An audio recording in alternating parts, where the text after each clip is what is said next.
Good afternoon, everybody, and welcome to the latest in the series of the Backing Brentwood Business webinars. My name's Colin Barber, and I'm Chairman of Brentwood Chamber of Commerce, and it's my pleasure to be your host this afternoon for our latest webinar with Emma Good from 24 Fingers. The webinars are brought to you by Brentwood Chamber of Commerce, Brentwood Business Partnership, and Brentwood Borough Council. And this is, I think it's a fourth in the series, which we're now running regularly on a Tuesday and Friday, next one being next Friday morning. As I say, my name's Colin Barber. I run a business called The Management Mechanic, and I'm also chairman of Brentwood Chamber of Commerce and hosting this series of webinars. Just in case I do forget to mention it later on, if any of you know of anyone who, or if indeed yourself, you might be interested in presenting the webinar, which you feel would be of interest to businesses in Brentwood, if you've got a particular subject which you'd like to talk about, either directly related to the current situation with the coronavirus or indirectly something which you think might help businesses in the present circumstances as we go through these, what for many are quite difficult times. Just a few practical points to mention to you. The format for the meeting this afternoon with Emma Good from 24 Fingers, as you'll see, the title is all about social media, and predominantly it will be a question and answer session. Emma's going to talk to you, give you a little bit of information about social media, but we'd like it to be very much about what sort of questions you want to ask. So if you look either somewhere on your screen, probably at the bottom, depending on what sort of screen layout you've got, you'll find a Q&A button. So if there's anything you want to ask Emma, just hit the Q&A button and type in the question. You can do it any time right from now, and we'll answer the questions as and when we've got a gap in the proceedings. If there's anything you want to talk to us about other than a question, then just hit the chat button. So they're the two main buttons you need to be aware of whilst you're watching the webinar.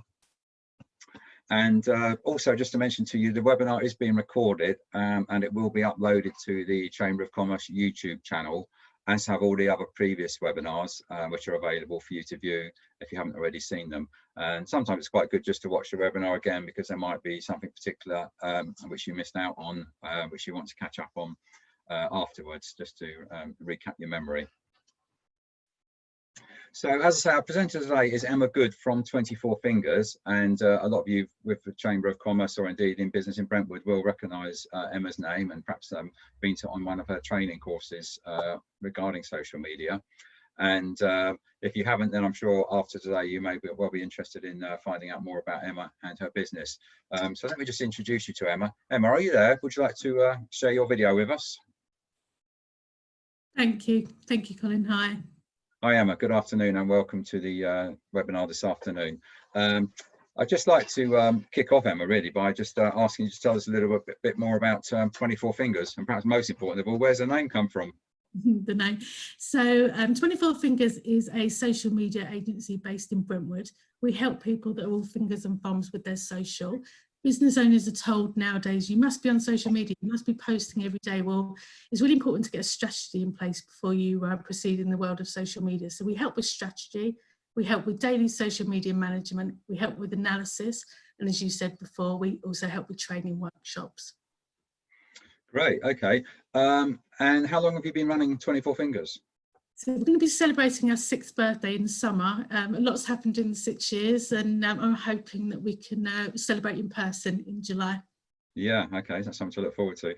And what about your background before that? Was it social media, or were you something completely different, or what was your experience? So I was print buyer for 25 years, and I worked with companies like Tesco's, for Motor, British Heart Foundation, brilliant brands.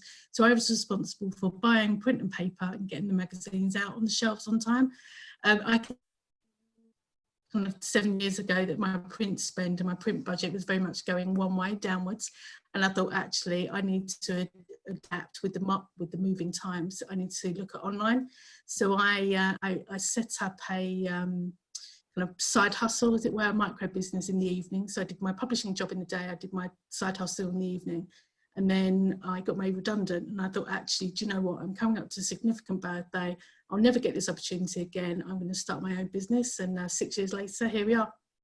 Excellent, great, okay. And so social media, obviously we think of Facebook, Instagram, Twitter, LinkedIn. Is it just those four, or are there other media that come under the category of social media? There's so many to choose from, and I think for business owners it's all about choosing the right one for you. So we've got Pinterest, we've got TikTok, we've got Reddit, we've got Quora. There are hundreds of social media platforms. My biggest top tip on that would be business owners don't need to be on every single platform. Find the one that's going to work for you, that's going to get you in front of your ideal clients. Much better to do one platform really, really well consistently than to spread yourself too thinly by posting on every channel every day. Right, so you wouldn't necessarily recommend posting the same post on Facebook as you do on Twitter or LinkedIn or whatever? Just keep it. I'd personally tweak content. So the way that each platform shows content and the way people consume content on each platform is really different. So for me personally, if I go to Facebook, I'll instantly know whether somebody has auto posted an Instagram post back onto Facebook. You can tell by the hashtags, you can tell by the layout of the post. So for me personally, it's all about getting a really great content idea and then tweaking it per platform in order to work with the algorithm. The algorithms are different per platform, so it's really important that business owners work with them rather than against them. And when you auto post the same content across every single platform, there's a danger that you'll work against the algorithms. It's all about the algorithms nowadays, unfortunately. Yeah, okay, that's a very good point. And just come back to what you said earlier on about find the social media which is best for you. Does that depend on the line of business you're in? Does it depend on your target market? Are there certain social medias which work well for certain industries or certain types of business? I think so.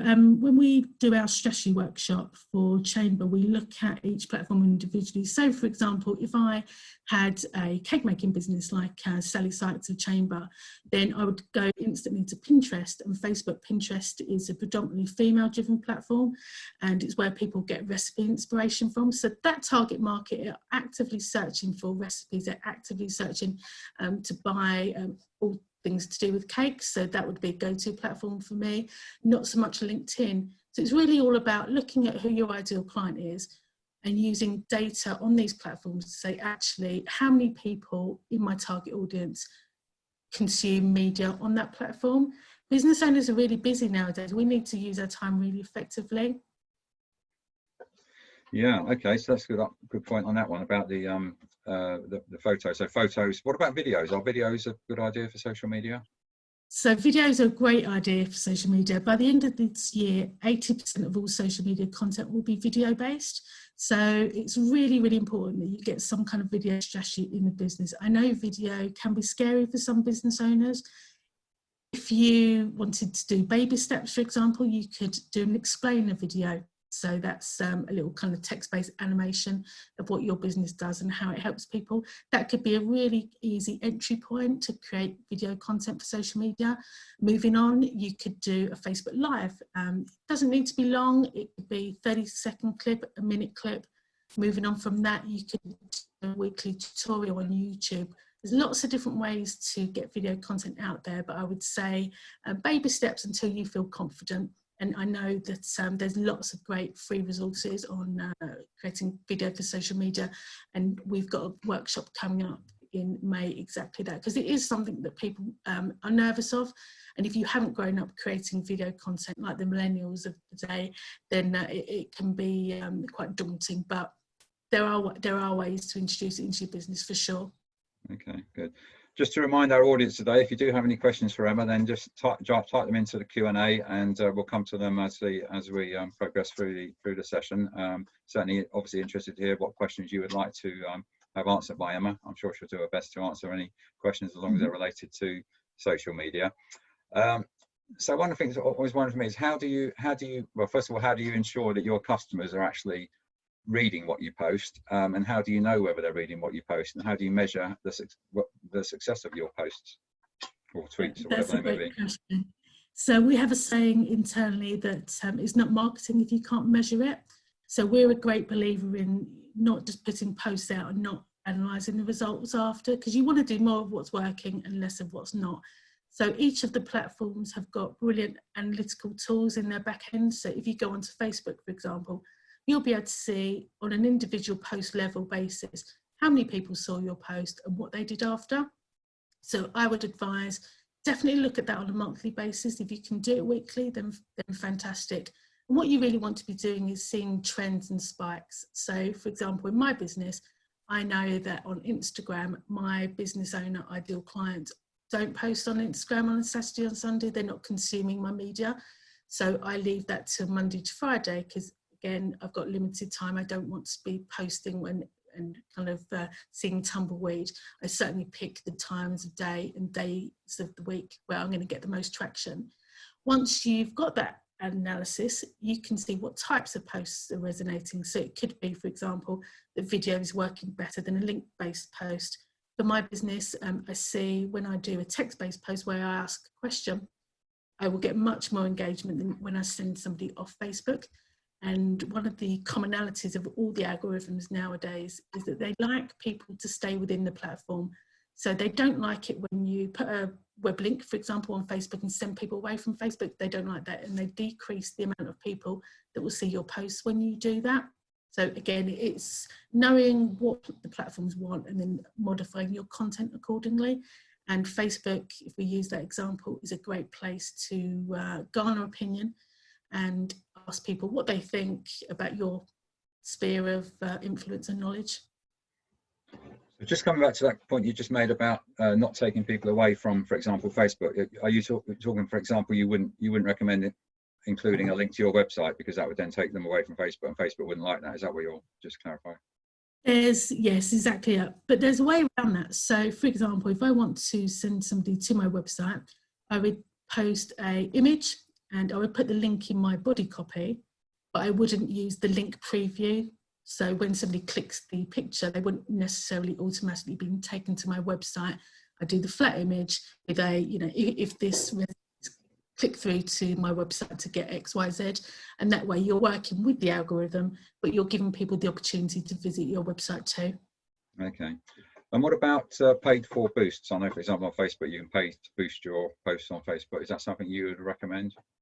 Okay, so if I can just go back to that point about analysis really quickly, I would just add on that, test, do something and test it, and then keep refining, keep testing it. Don't be afraid to do something, experiment with it, and you'll quickly see through the analysis what's working and what's not working. So the boost button, Facebook have made it really easy for business owners to spend money. They have created this blue boost button. Press of a click, you can be spending £5–10 to get your post to more people. Now, in general, because the organic reach is decreasing over time on Facebook, the average Facebook post will last about an hour and a half on a feed. So if a customer or reader hasn't seen that post, they won't see it. So you pay effectively to get more eyeballs on your content. I would say, without spending money, check which posts are doing well organically, and then the posts that are getting traction, apply some budget to that. You don't need to spend a fortune. You can start at as little as £3 a day, and you can start for one day at a time. So you don't need to be spending £1,000, and you don't need to be doing it forever. Test it. There's 2 ways of doing paid Facebook posts. You can press the blue button and you get limited targeting opportunities. So you can target people that are in your surrounding area, people that already like your page, friends of the people that like your page, for example. Or if you set up an ad campaign, you can do much more detailed targeting. So I can target people that like me on Facebook but don't like me on Instagram. I can target people that live within a certain radius that like my competitors' pages, for example. So there's 2 ways of boosting, and my biggest top tip on there is don't spend hundreds of thousands of pounds before testing, dipping your toe in the water. Okay. I know on Facebook, sticking with Facebook for the minute, that they now allow pages to be members of groups. What's your view on groups as opposed to pages? And perhaps you could also, very briefly, for benefit of those who don't know, explain the difference between a page and a group. Fine. So a group is a fantastic way for a community of people to get together and share content and ideas. So typically in our world, we'll see business networking groups created on Facebook.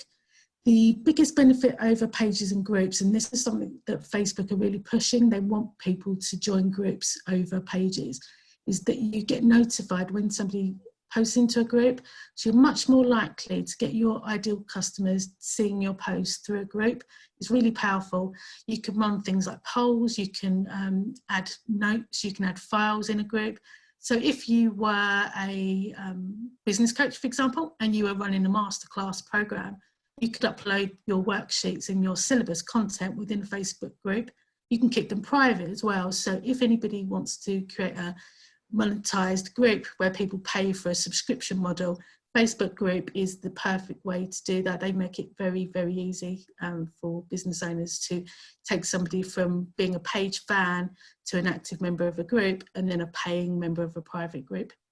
Mm-hmm. Okay, good. And what about reposting and retweeting, or whatever the phrase is according to the media? What's your view on that, and how helpful and useful is that? So there's an etiquette around resharing.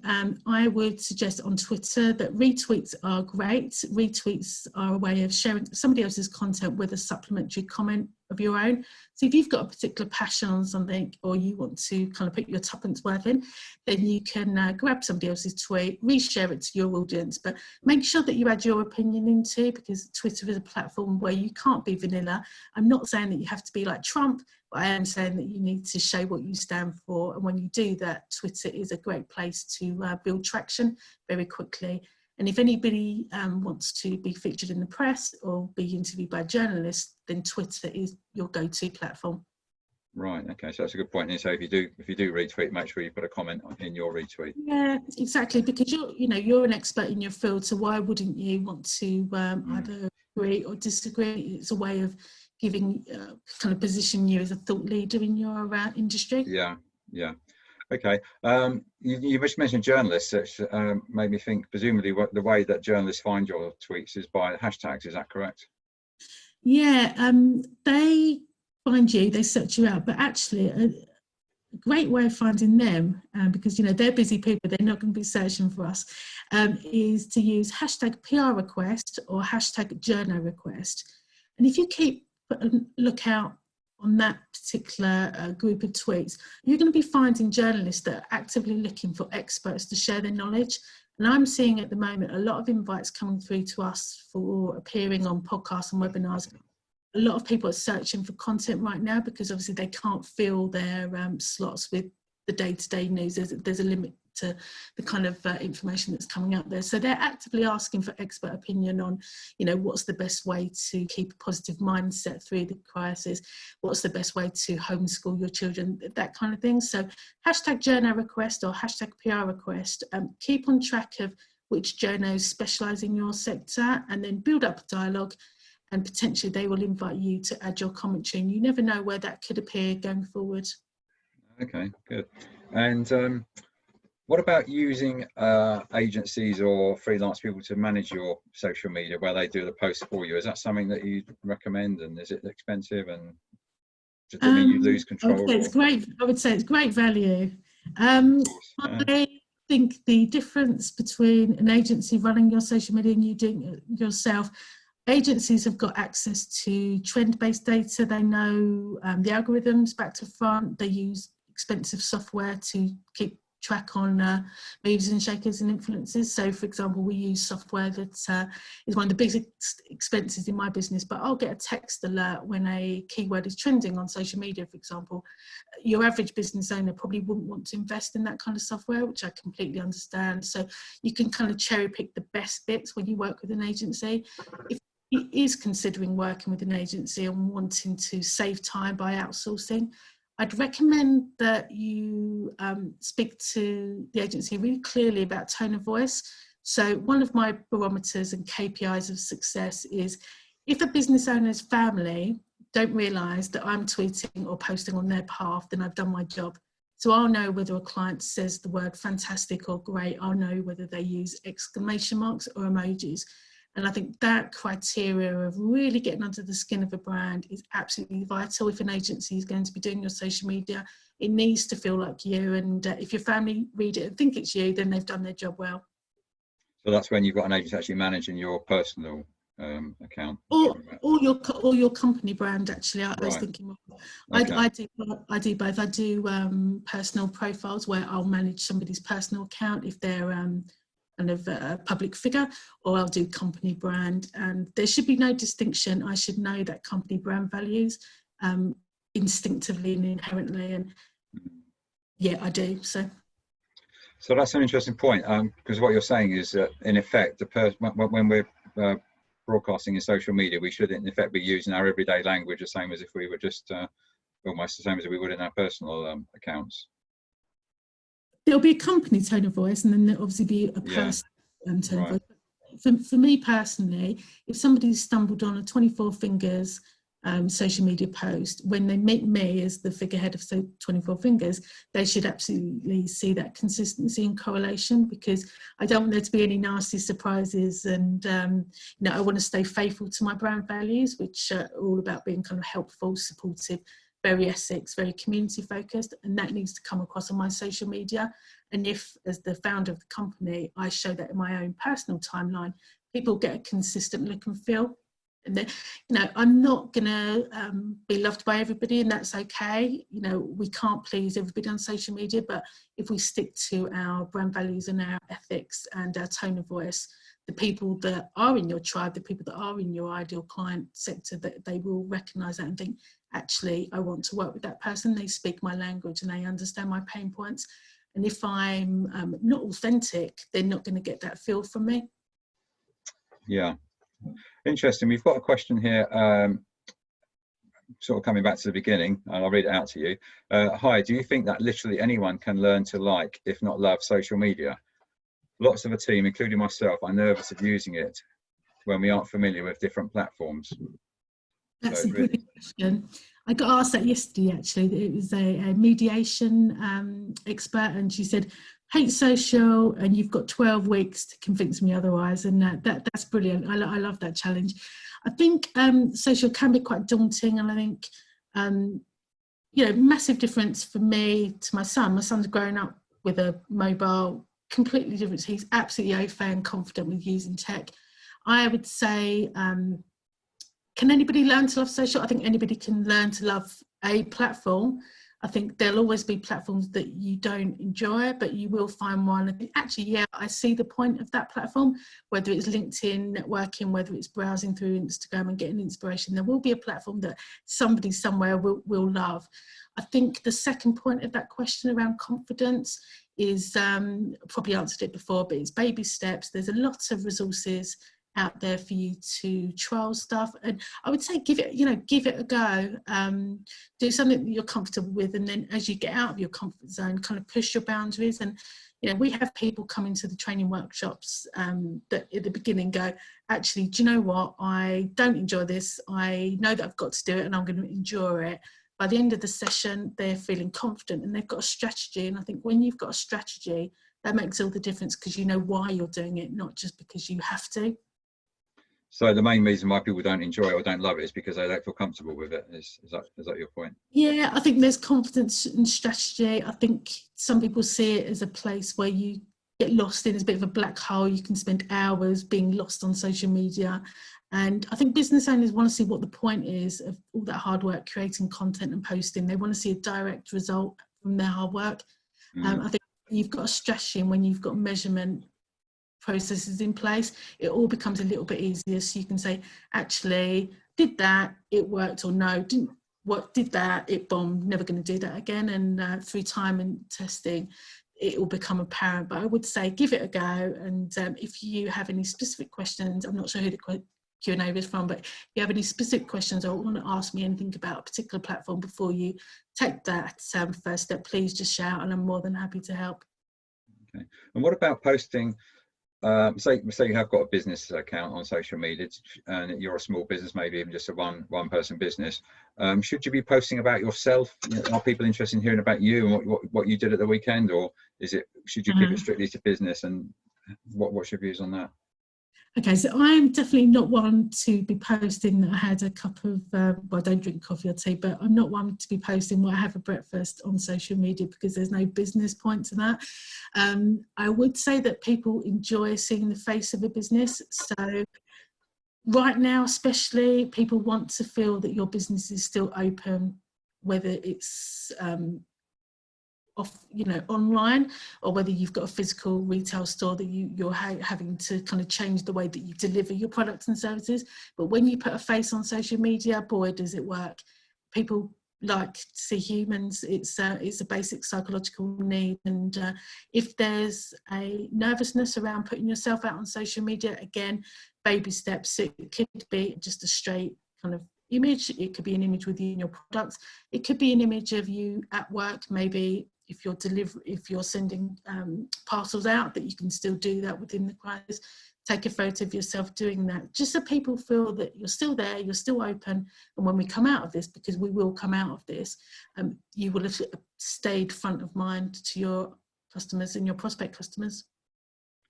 Yeah, because you haven't really talked much about, and we talk more generally about social media, we haven't really talked specifically about social media during this time of crisis, and how social media has presumably become even more significant during the time of crisis, and also if we should be adapting our strategy in social media. Has there been a massive change in the use of social media over the past few weeks that you've noticed? Yeah, definitely. Some platforms have decreased, like interestingly, LinkedIn has decreased in terms of usage. Obviously, we've got a lot of people on furlough at the moment, so usage levels on LinkedIn are down. Facebook is massively up, and I think the general mood of the nation is that we are feeling much more connected to our loved ones more than ever, and there's no better way than social media to keep in touch with our friends and family. From a business point of view, I would say keep it really human, be really empathetic. There's people there, and we all know people that have been directly impacted by the crisis and having lost loved ones. Really important to keep your message really caring, really empathetic. This isn't a time to be screaming kind of flash sales and heavily discounted stuff. It's about offering people support, advice, expert tips, and really showing customers and prospect customers that you're for them through this crisis. So a little case study for you. I was talking to a wonderful lady that runs a yoga studio a couple of days ago, and she has never had a website. She isn't on social media. When people go to her yoga classes, they normally put £1 or a couple of quid in a jar for her. So, she's working very traditionally, and that's worked for her in the past for a number of years. The minute this has happened, obviously her physical business has stopped. She can't see her clients face to face. She has pivoted to use the word of the day onto delivering Zoom online yoga. She's got daily schedules, so she's doing that 5 times a week. We spoke for an hour the other day. She's now on Go Cardless. She can take payments online using the URL link. She's sending out an email newsletter. So that for me was really encouraging. That was a business owner saying, yeah, my business has had to adapt, but actually I've got the tools and the tech in place in order to still survive and come out of the other side. And I really enjoyed helping her. Yeah, that's a good example, actually, and certainly speaking personally, I know that my yoga teacher, I haven't been to yoga for about a year because I haven't had the time, but now she's doing online yoga classes. I've actually got back into yoga through my yoga teacher, again, is using social media to promote it and doing it on Zoom. So there's actually opportunities for increasing your customer base, not only just keeping where you were, but actually increasing your customer base, or indeed winning back customers who may have drifted away for other reasons. So definitely, yeah. I've got a question here, which I suppose is sort of legal-ish question, but see if you can answer. As a director of a company, if I am furloughed, can I still post on social media, provided the information is not specifically for revenue, like if it's just general information? Or being furloughed, does that mean that you shouldn't be posting on social media? End of. That's a really great question. I'm going to have to look that up myself. My gut feel is that if you're furloughed, you're furloughed. But I think that's a great question. And if it's okay, can I revert back with a specific answer? Yeah, do, Emma. Certainly my recollection from the webinar we did last week with Lindsay Salmon specifically about HR was that if you are furloughed, and if you're an employee that's furloughed, or even a director, it's the same whether you're a director or not. In effect, the only thing you can do is something which is related to an act of parliament, something which you are legally obliged to do. So I think the answer would be no, you can't post on social media, but I'm not sure about that. So perhaps you could. I think I read that the only thing you can do is file for kind of tax returns and exactly, company policy. Yeah. But I could be wrong. But it's a brilliant question, and thank you for using that, because I can post about that. Yeah. But presumably, even if you are furloughed as a company, they could still employ someone else to do their social media, like yourself, for example. Yes, they could. Yeah, they could.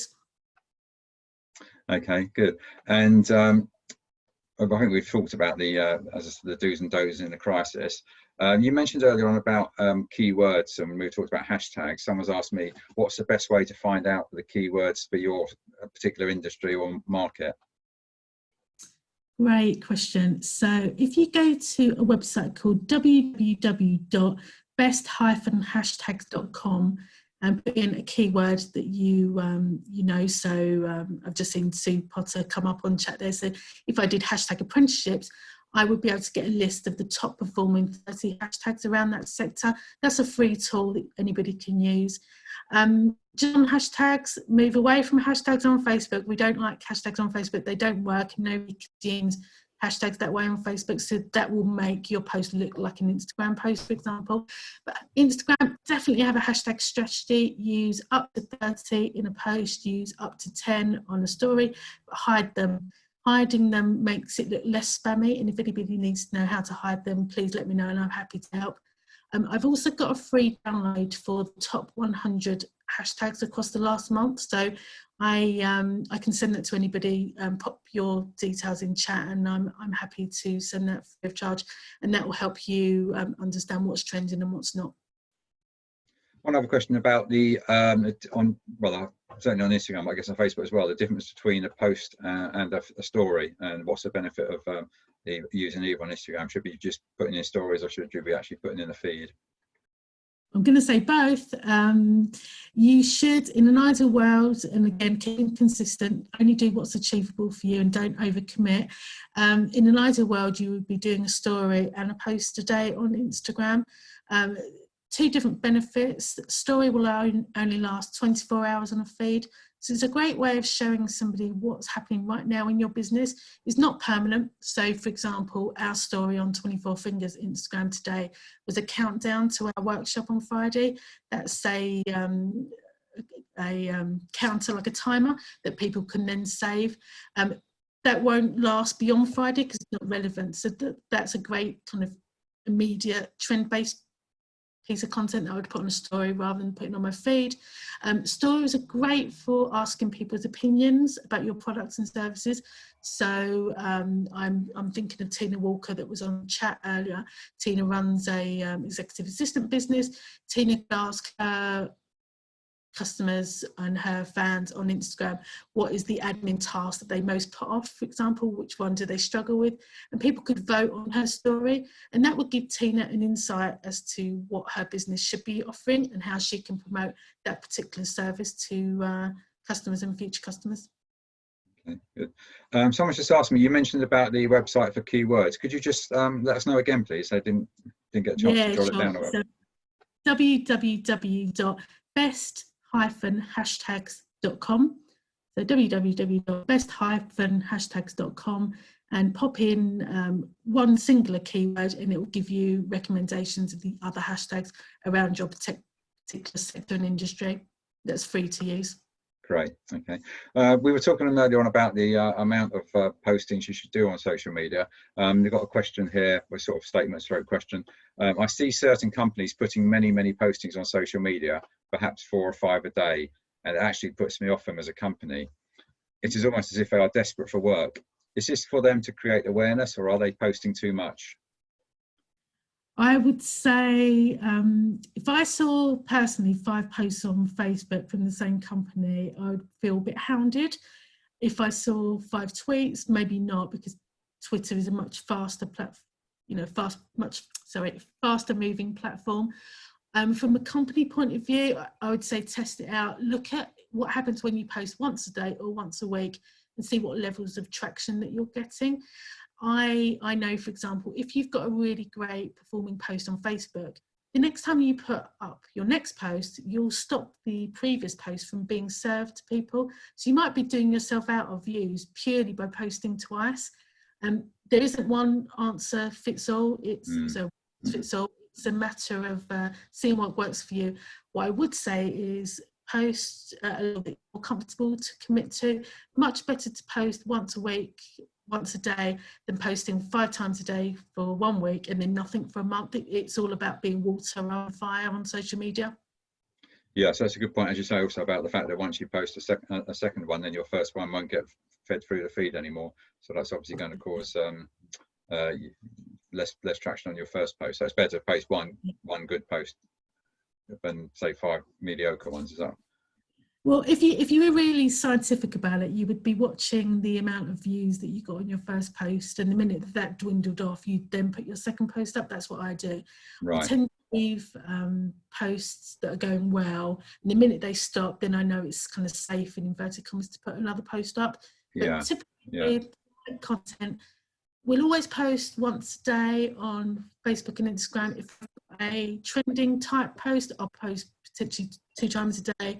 On Twitter, we average between 5 and 7 tweets, but they've all got a purpose. I'm not just putting out the same content for the sake of it. I'm not just kind of being noisy. There's a strategy behind what post and when. Good. I think I know what your answer to this question will be. Time of day. Is there a best time of the day to post? They've actually gone on to say, I guess it depends on your target market. Yeah, what we're seeing at the minute, and kind of all rules are out of the window right now because everybody's at home. Yeah, sure. So, yeah. Before you kind of say, look, commuting time between 8 and 9 were great times. Lunchtime, commuting again 5 o'clock, and then when people are watching the soaps after kind of 8, 9 o'clock. But actually, I might as well, I can throw all the balls up in the air at the moment because everybody's at home, everybody's consuming social media kind of 24/7 basis. So again, go to your analytics. Each of the platforms will tell you over the last 7-day period and beyond when your clients and when your friends are online. You can even do cool things like we mentioned Facebook advertising earlier. You can set your adverts to only run when your audience are online. So that saves you loads of money rather than kind of putting adverts out when potentially your audience aren't online. So clever things to do around time of day and frequency. Good. Question about LinkedIn. If you have a non-retail business, is LinkedIn the best platform to contact companies to encourage contact? 2 answers to that question. Yes, in general, for professional services company, LinkedIn is your world. To get your company known for what it does and to get you personally as a thought leader and as a kind of go-to person, LinkedIn for sure. I would say that, contrary to popular belief, I hear a lot Facebook isn't used for professional services and there's no point posting on Facebook if you've got a B2B business. Well, Facebook will get you in front of decision makers at the cheapest way possible. So even if somebody is a managing director or a business owner, they still use Facebook from a personal point of view. So you can still target them in a different way. To give you comparisons on that, if you were looking to get somebody from a social media platform onto your website, on LinkedIn, potentially you're spending a couple of pounds per click. On Facebook, you'd spend a penny for a video view and 50p roughly for a link click. So there's huge cost advantages for trialing both platforms. LinkedIn will be your default organic platform, but don't forget about the targeting opportunities. With Facebook, you can target 71% of the country, that's 40 million people, at a cost that is incredibly cheap. So don't rule that one out. Hopefully that answers that question. Yeah, that's a good point actually. Yes, even if their business isn't on Facebook, they might, the directors will be on Facebook, so they may well still see your adverts. Yeah, so you reach them indirectly. Yeah. And you can target to the nth degree. So I can target people that have been to my website, that have clicked on my training workshop page, that have inquired about a service over the last 30 days, that shop at Marx's, that like Costa Coffee, for example. I can drill down into the targeting options so deeply with Facebook that I hone in on my ideal client. And for me, none of us have got thousands of pounds to be spending on all of this stuff. So I need to make my money work really hard for me. So if I can target exactly the type of person that's going to convert as a client, I need to do that cost effectively. And that targeting really gives me that opportunity. And because they own Instagram and because they own WhatsApp now, I can link my campaigns across those 2 platforms too. So I can set up a campaign where I ask people to reply to me on WhatsApp, for example, even if they saw the ad on Facebook. That's really cool, really clever. Yeah. Okay. Coming back to Facebook groups, I'm sure you're aware there's a group recently launched through Brentwood Business Partnership called Brentwood Open to promote businesses in Brentwood, particularly retailers. It seems to have got off the ground very quickly. I think it's about 4,000 members now. What's your view on that? And what, if it has been successful, what was the key to it being going so quickly? I think it's brilliant, and you and I spoke ahead of the call about Brentwood Open as a group, and it was something that I was going to raise today. They've done an absolutely fantastic job of really providing a place for local retailers to communicate and to share what their business can still offer, even if their physical retail storefronts have shut for now.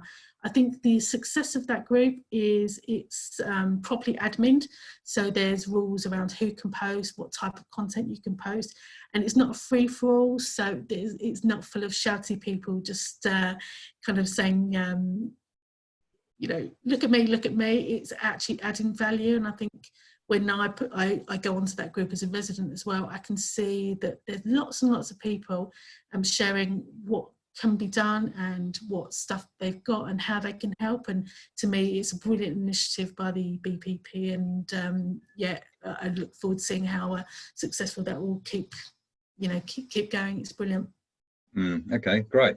I'm going to ask you a couple of questions to sort of wrap things up. First of all, have you got a favourite social media yourself? I do, and it's Twitter. I know that's not popular opinion, and everyone says, oh no, I tried Twitter once and I don't see the point, and I don't like shouting people on Twitter. But for me, Twitter is a place for me to kind of raise my flag on the issues that are important to me, like charity, like fundraising, like community spirit, and I can do that much better on Twitter than any other platform. And I've got certain personal plans this year, and Twitter is a great way of me getting in front of the people that I want to interact with. So Twitter all the way. I realised as well, I didn't answer your first question, which was why 24 Fingers is called 24 Fingers. And I ask this a lot. So normally I meet with somebody, and then the last question before we say goodbye is, why is the company called 24 Fingers?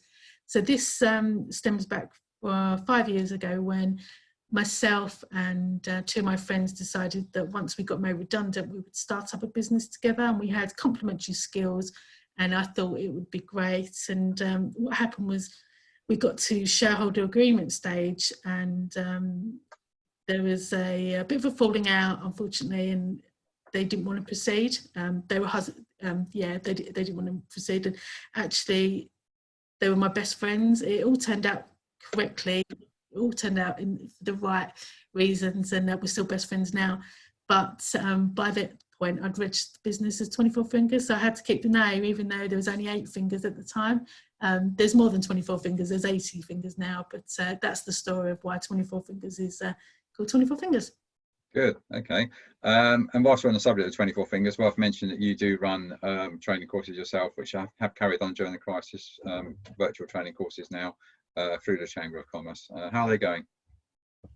I've been so grateful that how everybody has really supported this, from moving from a face-to-face event to online training. We've moved from monthly to weekly workshops because I feel that it's really important now that we help as many people as quickly as possible. We don't want business owners to be facing even more pressure right now by not being able to communicate their message on social media. So changed them to weekly, we changed them to virtual. The feedback that we're getting is really great.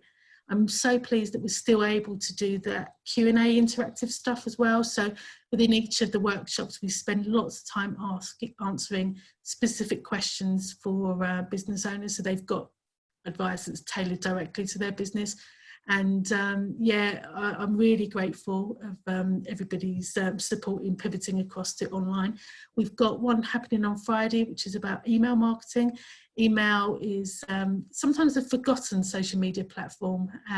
Email offers huge benefits at a very cost-effective price. So we're going to be going through best practice and the fundamentals of email marketing on Friday. And then the following Thursday, just before VE Day, we've got a workshop on how to get more reviews and testimonials on your business.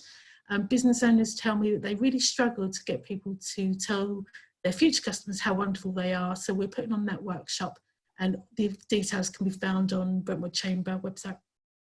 Great, okay, thanks Emma. And one final question. the future. What's the future of social media? Where are the trends going? What do you see happening in next 1, 2, 3 years in terms of social media? Well, I don't know whether I can answer 2, 3 years, because I think social media changes. Yeah, it's a long time, isn't it? Yeah, that's a decade in real life terms. I think, especially at the moment, with what's going on, I think people are going to be using social media for good, much more than kind of spammy. I think all of us are really recognising that what's important to us, whether that's in our business or our family lives. So the social media that will be successful going forward is the one that picks up the mood of the nation and offers support, offers advice, offers help. The sales will come after that, but I think it's really important to not be spammy and to use social media for good. That's my personal opinion. Yeah, okay, great. Just to highlight for our viewers today, if you do have any other questions, we've had quite a few questions coming in during the webinar, most of which I feel have been answered. But if you do have any other questions for Emma, then do feel free to drop her an email. I'm just putting her email up on the screen now, and I'm sure she'll be happy to get in touch with you and deal with any queries you have. And also, as you said, if you do want to find out details of Emma's workshops, then do check on the Chamber of Commerce website. Our next presentation coming up in later in the week, next Friday, the 1st of May. On the screen there, the details. Build your business resilience with Paul Durrant. Some of you may know Paul Durrant, runs a sales consultancy called PDT, wealth of experience in the business world, and he'll be giving you a brief presentation about how to build your business resilience, and indeed also answering any questions you've got that may be related to what he's offering to you. So all that remains really for me to do is to say thanks very much to you, Emma. We've really enjoyed your presentation, found it really informative. Well, I certainly have anyway. I'm hoping everyone else has. That's one of the things about webinars. You don't really know what the audience reaction is. Actually, I do, because I'm just getting a few messages on chat saying thanks very much, Emma. So obviously people enjoyed it. Just to remind you all, if you maybe tuned in late, or if you didn't catch everything, then it will be available to view on our Brentwood Chamber of Commerce YouTube channel, probably later on tomorrow, and you will get an email from Zoom just showing you the link, or check out the Chamber of Commerce social media for any more information. And yeah, just say, whilst I'm talking to you, there's a few messages for you, Emma, saying well done, lots of useful information. People that found it very helpful. So thanks very much, Emma, and of course thank you to all our viewers for watching today and for joining us, and we look forward to seeing you all again on Friday. Thank you. Goodbye.